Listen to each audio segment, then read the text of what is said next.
કેવીની class YouTube ચેનલમાં આપ સરે મિત્રોનું હું દિલથી સ્વાગત કરું છું। આજે વિદ્યાર્થી મિત્રો વાત કરવાના છીએ ધોરણ 10માં વિજ્ઞાન અને ટેકનોલોજીની આપણી એકમ કસોટી પ્રશ્ન બેંક આધારિત તારીખ 12/9/2024 અંતર્ગત જે લેવામાં આવનાર છે તેના પેપરનું મોસ્ટ આઈએમપી પેપરનું સોલ્યુશન આજે આ વિડીયોમાં કરવાના છીએ। તો ચાલો વિદ્યાર્થી મિત્રો વિડીયોની શરૂઆત કરીએ।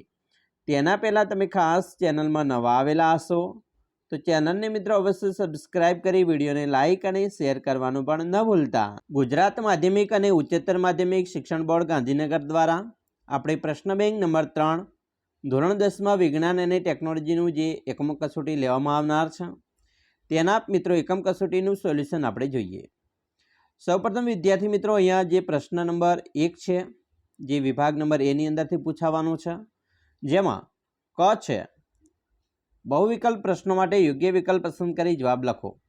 पहलो प्रश्न है विद्युत भारनो एसआई एकम कयो छे तो आपणो जवाब रहीशे ए कूलम। बे विद्युत स्थितिमाननो तफावत मापवा माटे क्या उपकरणनो उपयोग करवामां आवे छे आपणो जवाब रहीशे बी वोल्टमीटर।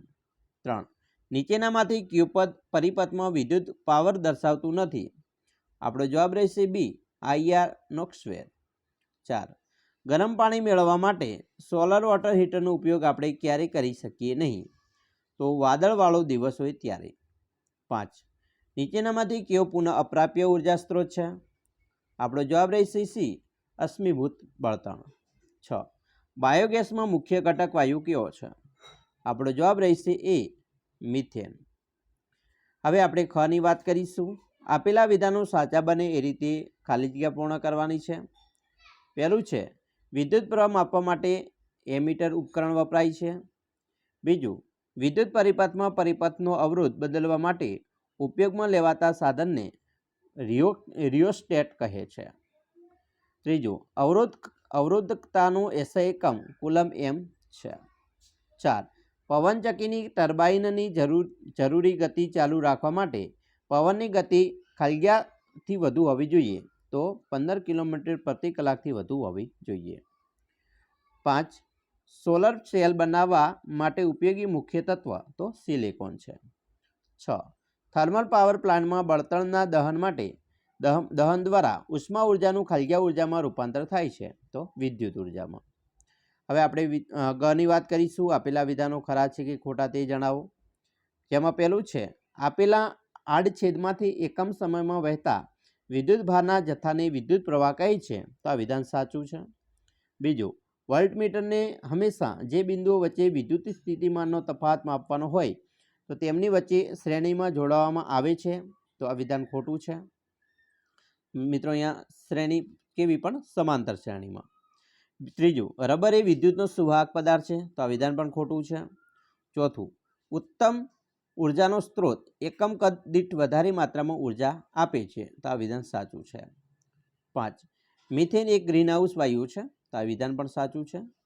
6 बायोगेस में 15% सुधी मीथेन वायु होय छे तो आ विधान खोटुं छे। हवे आपणे आगळ वात करीशुं घ नीचेना प्रश्नना माग्य मुजब टूंकमां जवाब लखवाना छे। पहेलुं छे 1 MA बराबर खाली जग्या ए तो 10 - 3 10 નો -3 घात बराबर। एना पछी बीजू है वोल्टमीटर ने दर्शाववा वपराती संज्ञा तो मित्रों अहींया आवी रीते संज्ञा वपराशे।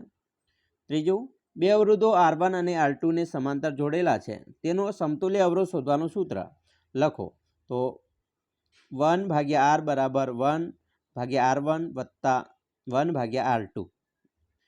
चौथुं है मने ओळखो हूँ विद्युत ऊर्जानो वपराशनो दर छूं तो पावर आवशे। 5 एना पछी मने ओळखो हूँ सौर ऊर्जानु विद्युत ऊर्जा में रूपांतर करूँ छूं तो सोलार सेल। 6 न्यूक्लियर ऊर्जा मेळवा वपराता कोई एक तत्वनुं नाम तो युरेनियम। 7 एवा एक ऊर्जा स्त्रोतनुं नाम आपो जेने तमे खूटी जाय तेवा मानो छो तो कोळसो अश्मीभूत बळतण। हवे विद्यार्थी मित्रों विभाग बी नी वात करीशुं। अहींया माग्या मुजब जवाब आपवाना छे गमे ते 5। विद्यार्थी मित्रों आ विभाग बी छे ए आपणा माटे मोस्ट आईएमपी विभाग छे। अहींया आपवामां आवेला दरेक प्रश्न आपणी बोर्डनी परीक्षा माटे मोस्ट आईएमपी बनी रहेशे एटला माटे दरेक प्रश्नोनी तैयारी करवी आपणा माटे खूब ज उपयोगी छे। तो चालो विद्यार्थी मित्रों अहींया आपणे प्रश्न जोईए अने तैयारी तमारी छे। ચાલો પ્રશ્ન 1 છે, ઘર વપરાશના પરિપથોમાં શ્રેણી જોડાણનો ઉપયોગ કેમ કરવામાં આવતો નથી? એના પછી બીજું છે, ફ્યુઝ વાયરનો ઉપયોગ કરવાથી તે વિદ્યુત ઉપકરણોને સી રીતે બચાવી શકે છે? ત્રીજું છે, વિદ્યુત ઉર્જાનો વ્યાપારિક ઔદ્યોગિક એકમ કયો છે તેનું જૂલ એકમમાં દર્શાવો? ચોથો પ્રશ્ન છે, જૂલની તાપીય અસર શું છે? આ અસરનો ઉપયોગ થતો હોય તેવા બે ઉપકરણોના નામ આપો. પાંચમો છે, કોઈ વિદ્યુત બલ્બના ફિલામેન્ટમાંથી 0.5 એ વિદ્યુત પ્રવાહ 10 મિનિટ સુધી વહે છે તો પરિપથમાં વહન પામતો વિદ્યુત ભાર ગણો. છઠ્ઠું, વિદ્યુત પ્રવાહની વ્યાખ્યા લખો અને તે શોધવા માટેનું સૂત્ર જણાવો. 7, અવરોધ અને વિદ્યુત કોષ દર્શાવવા માટેની સંજ્ઞાઓ દોરો. 8, વિદ્યુત કોષ વિદ્યુત બલ્બ, એમીટર અને પ્લગ કળની મદદથી બનેલા વિદ્યુત પરિપથની રેખાકૃતિ દોરો. 9, વાહકોનો અવરોધ કઈ બાબતો પર આધાર રાખે છે? 10, એક જ દ્રવ્યમાંથી બનેલા એક જાડા અને એક પાતળા તારને સમાન વિદ્યુત પ્રાપ્તિ સ્થાન સાથે જોડતા કયા તારમાંથી વિદ્યુત પ્રવાહ સરળતાથી વહે છે, શા માટે?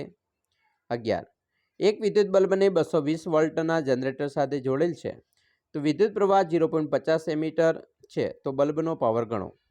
12, 400 વોલ્ટનું રેટિંગ ધરાવતું વિદ્યુત રેફ્રિજરેટર 8 કલાક પ્રતિ દિવસ ચલાવવામાં આવે છે તો ₹3 પ્રતિ કિલોવોટ કલાકના લેખે 30 દિવસ ચલાવવા માટેની ઉર્જા માટે કેટલો ખર્ચ થાય? તો વિદ્યાર્થી મિત્રો, આ દરેક પ્રશ્નો તમારા માટે મોસ્ટ આઈએમપી છે. આ પ્રશ્નોની તૈયારી તમારે એકવાર કરવી ખૂબ જ જરૂરી છે. એટલા માટે અહીંયા જે 25 પ્રશ્નો આપેલા છે, 25 પ્રશ્નોની મિત્રો એકવાર તૈયારી ઘરે બેસીને વ્યવસ્થિત કરીને જજો. તમને એકમ કસોટીમાં અને આપણી પ્રથમ વાર્ષિક પરીક્ષા બોર્ડની પરીક્ષામાં પણ ખૂબ જ ઉપયોગી નીવડશે. વિભાગ સીની વાત કરીશું તો અહીંયા તમને પણ માગ્યા મુજબ જવાબ આપવાના કીધેલા છે. જેમાં પહેલું છે, નીચેનામાંથી ઉર્જા પ્રાપ્ત કરવામાં કઈ મર્યાદાઓ છે? અહીંયા તમને મિત્રો ગમે તે બે તમારે મિત્રો પ્રશ્નો લખવાના છે, જેની અંદર મિત્રો એક પ્રશ્નના 3 ગુણ છે, બરાબર, એટલે બે પ્રશ્નના 6 ગુણમાં તમને પૂછવામાં આવશે. તેવી રીતે બીજો પ્રશ્ન છે, સૌર કુકરના ઉપયોગથી કયા લાભ થાય છે તેની મર્યાદાઓ લખવાની છે. ત્રીજું છે, આપેલી આકૃતિના આધારે નીચેના પ્રશ્નોના જવાબ આપવાના છે, બરાબર. વિન્ડ પવન 3% છે, કોલસો 62%, બરાબર, આવી રીતે ન્યુક્લિયર 9%, હાઇડ્રો 16% છે, બરાબર, પેટ્રોલિયમ અને કુદરતી વાયુ 10% છે. હવે અહીંયા પ્રશ્નો આપેલા છે કે સૌથી વધારે વપરાશ કયા ઉર્જાનો થાય છે, પછી સૌથી ઓછો વપરાશ કયા ઉર્જાનો થાય છે, આપેલ ઉર્જા સ્ત્રોત પૈકી કયા સ્ત્રોતમાં થોરિયમ જેવા તત્વોનો ઉપયોગ થાય છે, બરાબર. એના પછી ચોથો પ્રશ્ન છે, ઉર્જાની વધતી જતી માગની પર્યાવરણીય અસર શું છે? ઉર્જાનો વપરાશ ઓછો કરવા માટે તમે કયા ઉપાય સૂચવશો? પછી પાંચમું છે કે હાલના સમયમાં ન્યુક્લિયર ઉર્જાનું ઉત્પાદન કેવી રીતે કરવામાં આવે છે, ટૂંકમાં સમજાવો. પછી છઠ્ઠું છે, 3 અવરોધ R1, R2 અને R3ના શ્રેણી જોડાણ માટેના સમતુલ્ય અવરોધનું સૂત્ર તારો, બરાબર. તો આવા પ્રશ્નો મિત્રો ખાસ તમારે તૈયાર કરવાના છે, બરાબર. ફ્યુઝ વિશે ટૂંક નોંધ લખો. વિભાગ ડીની વાત કરીશું તો વિભાગ ડીમાં પણ મિત્રો અહીંયા તમે જોઈ શકો છો, તમને વિસ્તૃત જવાબ આપવાના કીધેલા છે. ગમે તે 5 પ્રશ્નો આપેલા છે, જેમાં એક પ્રશ્નોના 4 ગુણ છે. જેની અંદર જોઈએ તો ઓહમનો નિયમ લખો અને પ્રાયોગિક સમજૂતી દ્વારા તેનું સૂત્ર તારવો. પછી વાહકતાનો અવરોધ કઈ બાબતો પર આધાર રાખે છે, આ સમજવતો પ્રયોગ વર્ણવો. પછી બાયોગેસ પ્લાન્ટ વિશે વિસ્તૃત નોંધ આકૃતિ સહિત લખો. ચોથું, સમુદ્રમાંથી ઉર્જા ઉત્પન્નની 2 રીતો સમજાવો.